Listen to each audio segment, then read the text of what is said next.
Hi folks, Harry Frank from Red Giant here, and in this tutorial I'd like to show you how to create this polygons to text kind of effect.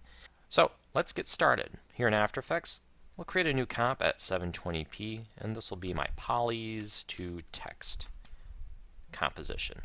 Now for my text, I'm simply going to use After Effects text for this, and I'm going to leave this right in the main composition. I'm not going to pre-compose it, and this will allow us to be able to change the text and the typeface on the fly without having to jump inside additional comps. Now for my text layer, I'm simply going to use After Effects text, and we'll leave this unprecomposed. So in other words, it's going to be in the main comp without additional nesting. So we'll be able to change the type content or the typeface without jumping inside additional compositions. And I think you'll find that handy. I'm going to bump this up to a little thicker of a font and make sure this is centered up.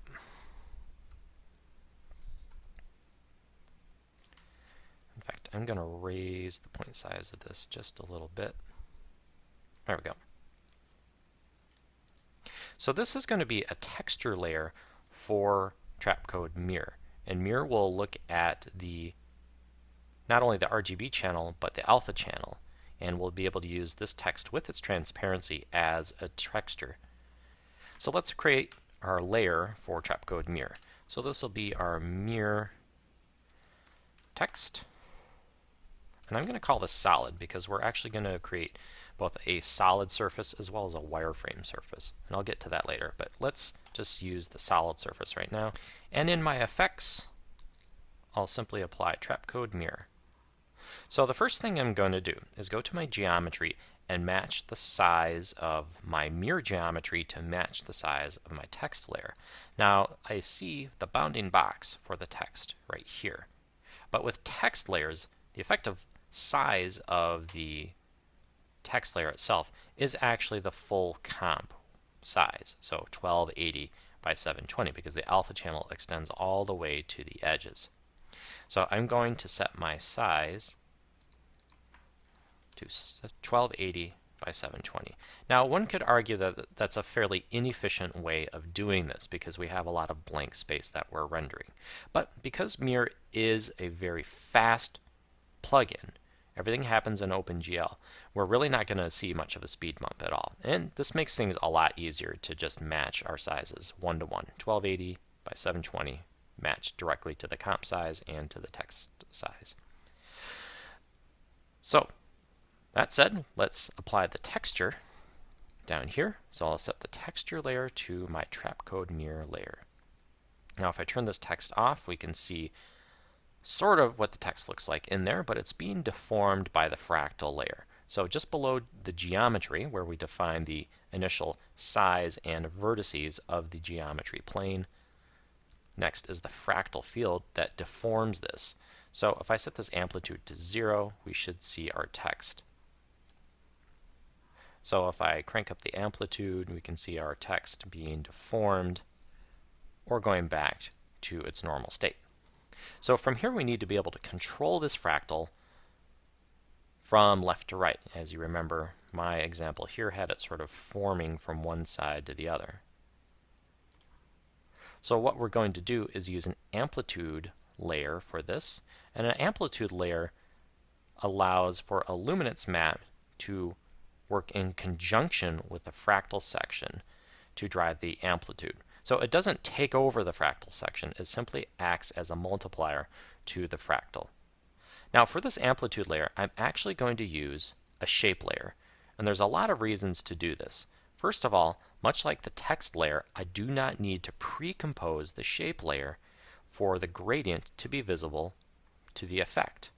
Now this is just a shortcoming in After Effects and how plugins work. Anytime any plugin ever accesses another layer, such as this amplitude layer, it looks at the source of the layer. So it doesn't see any effects that are applied to it, any masks, any transformations, anything like that. So if I were to create a solid and render a ramp on there for my gradient, this amplitude layer would not see it. And the common workaround is simply to pre-compose that with all the effects inside the pre-comp so that those things are now invisible to the effect, and the effect is simply looking at the pre-comp. But in this case, when we use a shape layer, everything is built into the shape layer and is visible to effects. So when I set this shape layer to be my amplitude layer, in fact, let's just let's call this the gradient map, and go to Mirror, Amplitude Layer, and select that gradient map. Now let's turn up my amplitude. So at this point I can drag this below, turn this on so we can actually see this. And when I select the gradient fill layer, I have these two control points that I can drag around. And as you can see, those control points are now affecting that amplitude layer. But we don't necessarily want this visible. But if I turn this off, these control points are going to go away. And it's a little bit tedious to go in and grab these start and end points right here. So what I'm going to do is map these start and end points to two null objects. So null 3, I'm just going to rename these so that we have null 1 and null 2. Now let's bring this full screen and select both of these, show the position of null 1 and null 2, and I'm going to create expressions for both of these, start point and end point. And for the start point, let me grab the pick whip and target position for null 1 and the end point position null 2. Now, if it were just that easy, we'd be in pretty good shape, but it isn't that easy. Now, the reason I say this is because the locations of gradient points inside shape layers are a little bit tricky. Let me turn these off, and you can see what I mean. This start point right here, let's say I just drag these both close to the center. So in theory, these should be about close to 640 by 360, the halfway point of 1280 and 720. Well, let's look where their values are. They're actually both pretty close to 0. The XY points of the gradient fill start at the center of the composition as 0 and 0. Normally, 0 and 0,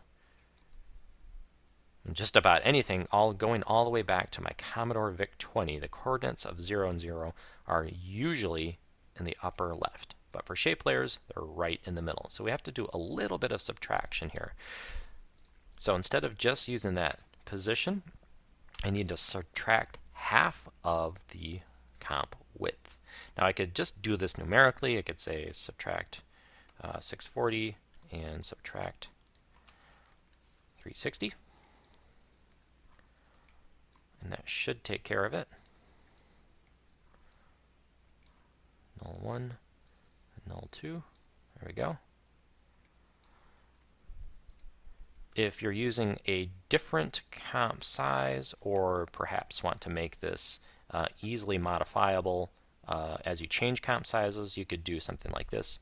This comp period width divided by 2. And down here, this would be this comp, capital C, height divided by 2. Whichever you want to do. It's probably easier just to use 640 by 360.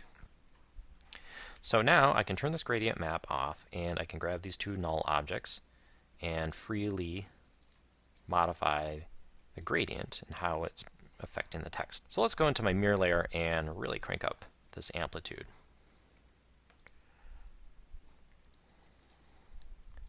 So if I move these around, we can see these polygons turning into the text. It's pretty cool. Now if you like this jagged look, cool. If you'd like a little bit more detail in your polygons, we could add more vertices. So let's animate the positions of null 1 and null 2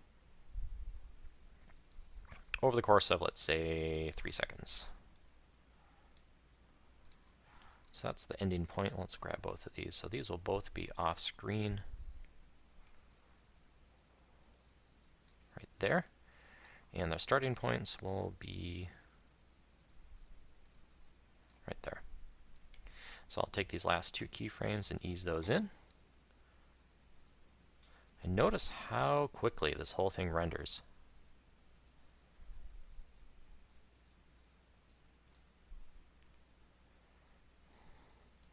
So as I scrub through, notice how quickly this whole thing renders.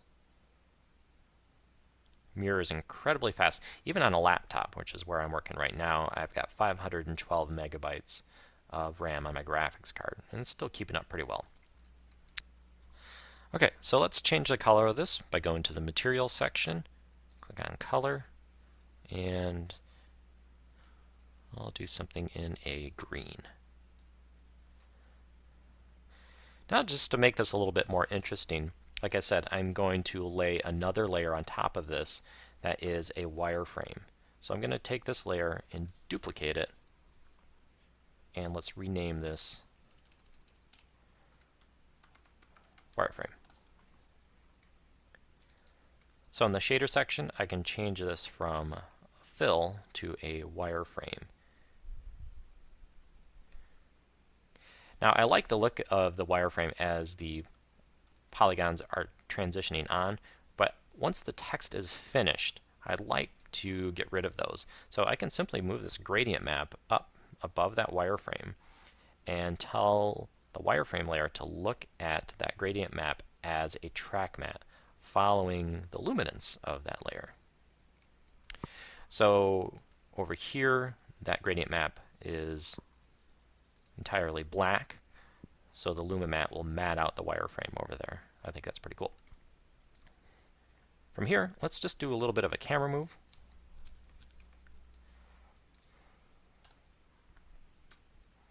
I'll do a little position and rotation move, and we'll have it end right at that 3-second mark. So we'll do a little Z rotation and position change. And over here at the top, let's zoom in a little bit to this polygon cluster. And maybe do a 90-degree rotation. And ease these keyframes in. So it's going to start close and rotate in, and the text is going to transition. In fact, maybe I'll have the camera land just a little bit before the animation finishes.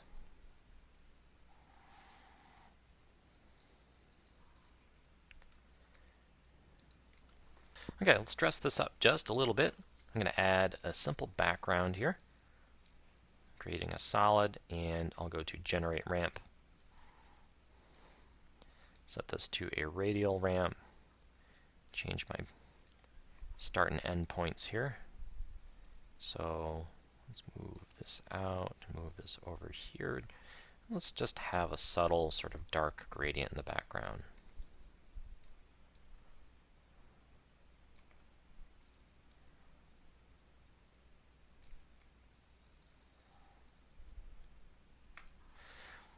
I'm also going to add one more layer of Mir and have this behave as sort of a background element.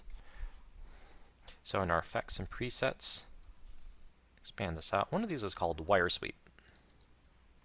And it's just kind of a scrolling set of lines here that just kind of continuously move like that.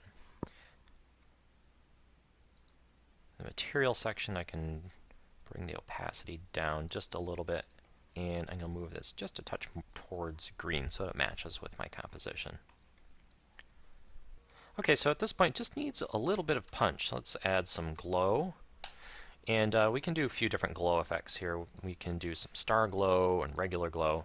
So I'm going to start with just a basic stylized glow, bring down the threshold, expand the radius, and raise the intensity.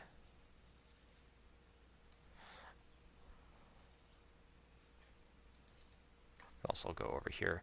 I'm going to add a little bit of star glow too.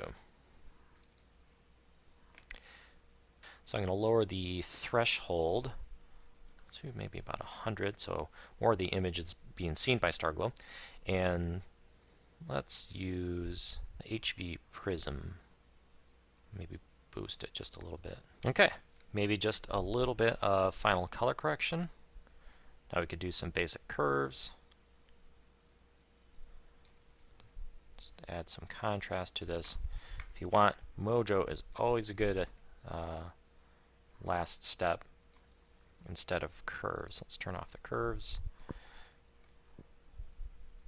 Add the tint a little bit, and I'm going to bring the punch into the negative zone, so I bring some of the detail back into the dark areas, and add just a touch of warmth to add some contrast into that blue.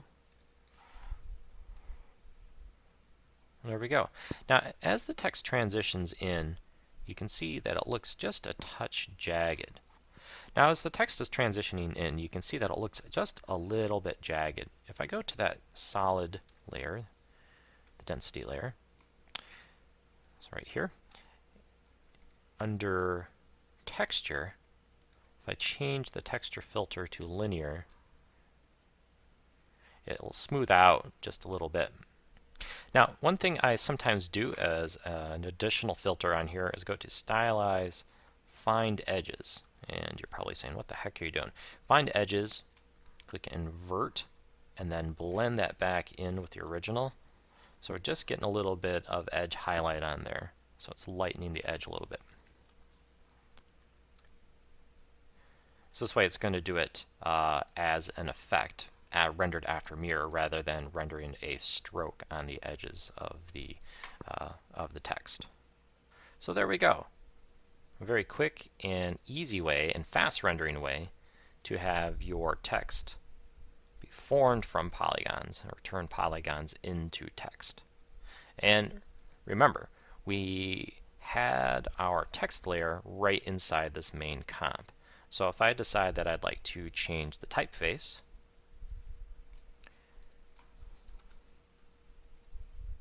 I can change this on the fly. So, this project will be posted on Red Giant People for you to download. My name's Harry Frank. Thank you so much for watching.